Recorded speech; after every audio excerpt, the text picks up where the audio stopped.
খুব সহজে সাথের নামটা মনে রাখতে পারো এভাবে। প্রথমত এখানে আমরা 1 থেকে 9 পর্যন্ত সিরিয়ালি লিখে নিব। ওকে, সো ফার্স্টে 1 2 3 4 5 6 7 8 9। সো আমরা 1 থেকে 9 পর্যন্ত লিখে নিয়েছি। এবার আমরা লিখব 0 1 2। দেখো 0 1 2। আবার এখানে 2 থেকে আমরা স্টার্ট করব, 2 3 4।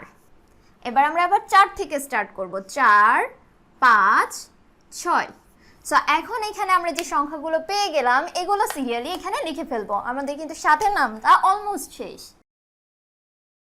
সো এখান থেকে এই বক্স থেকে পাওয়া সংখ্যাগুলো আমরা সিরিয়ালি লিখে ফেললাম। সো এই ছিল আমাদের সাথের নামটা। ম্যাথ্রনিক্স।